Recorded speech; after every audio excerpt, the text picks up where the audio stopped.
This is session 6. Yesterday we were talking about flailing and such. Before we get to that though, I want to reiterate the idea of dampening strings that you don't want ringing and how important it is. So arched fingers over here, nice arch on them, and dampening of the strings that you don't want ringing over here. When we get to the flailing technique, you can use the fleshy part of your palm or you can use your thumb. And that's how you can get all that energy and no bad strings are ringing. So I got the D string, the G string, the B string, and the E string all ringing freely, but the A and the E have got my thumb wedged in between them. So no matter how you want to do it, palm, you can palm it. So now we got 3 strings muted. Just get used to the technique. Occasionally you will ring a string you don't want to ring, that's going to happen. But to get the high energy sound that's so prevalent in, oh gee, anything Steve Earl did or country, you gotta dampen those strings, you gotta mute them. And even when you're playing other things, you play a D chord, you don't want the E string ringing. You can have the A string ringing. It's got a nice sound, but there's a pure chord. There's the A string. The E string as well. Well, now you got some tension. You may want that, you may not, but you need to learn the technique to do it on demand and not just live with it. Now about the arching. So I'll take a simple D chord. To make a D sus, I just release that finger. Now, that means the B string has to ring clear. So I'm fretting the A on the G string and I'm fretting the F sharp on the E string, and the B still rings clear. Often when less experienced players do it, they mute it. So they take that off, then they're playing that. That's just these 2 strings. To resolve the chord, to make the chord a 7th or 9th or whatever, the string has to ring clear. And this translates everywhere on the neck, from the A to the A7th. But for the A7th to be a 7th, the G note must ring.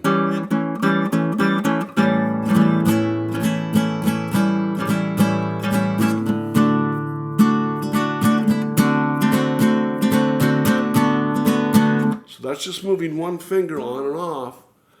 And you get all those textures happening because the voice of the chord is changing from a D natural, D sus, to D7th. So that's all in the arch, and you're going to use that all the time. You're going to use it in the flailing, which is what this session was all about. Flailing, you've got drone notes happening, just like that.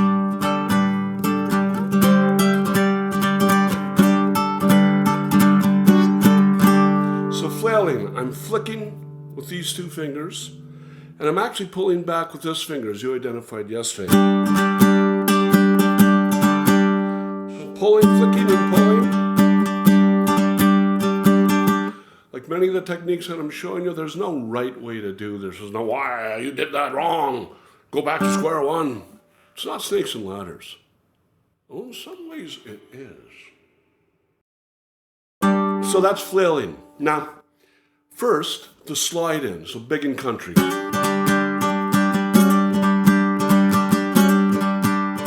I'm just sliding into the chord. You're going to use it all the time. You use it in blues as well. Slide in.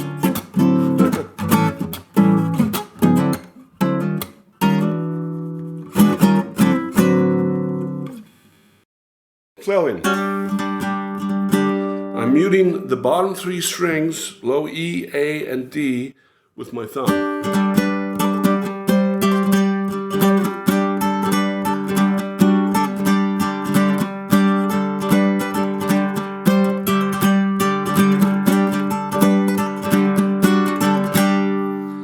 Seems like the little filigree parts, the little fast little ghost notes, I seem to use this finger. So my predominant flick is...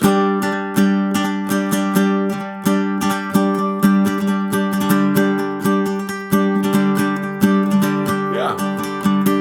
So you use both, and this is, I guess this is giving me quarter notes, and this is giving me eighth notes. It's actually probably eighth notes and 16th notes. But so you start in G, you go to the C position, back to G, then you drop to D. And remember, the D, these two notes are two of the primary notes for D.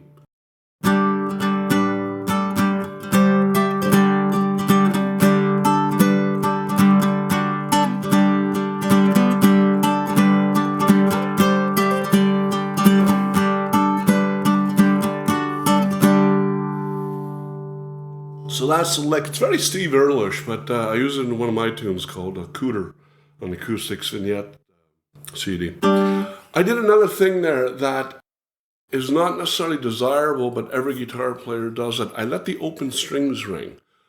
I'll try and do it on purpose here. You see that?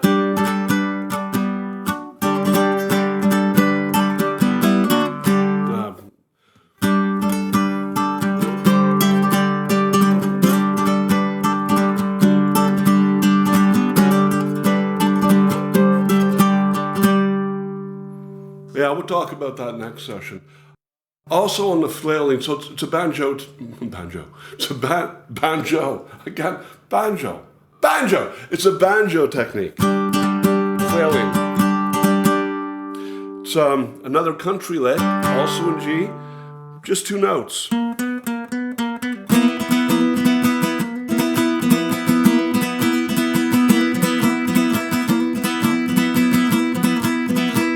Same flailing technique here, and I'm just going from the A sharp to the B with one finger. Nice arch so that all the strings ring. Oh, then I got a D that I don't want ringing. So there you go. I showed you another lick yesterday that can also be used with flailing, and that was this chromatic. Chromatic just means all the notes with no interval. So.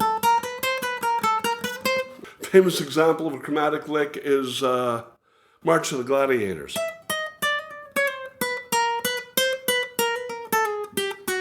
Which you know from Bugs Bunny and other educational videos. So there you go. The other lick though is, I'm plucking, I'm not filling.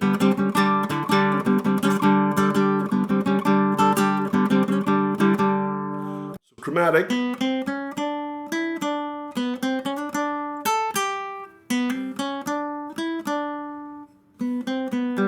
Something like that.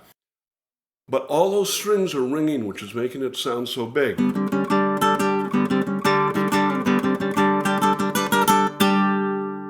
So another nice technique. Let me slow it down again.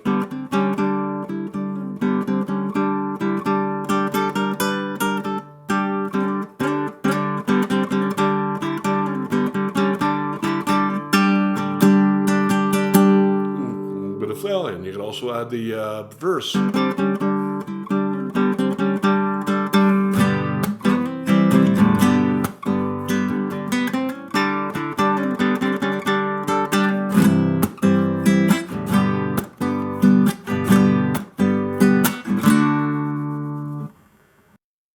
Go. I'll do the outro. I'll play Cooter from Acoustic Vignettes. See you next week.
Next week.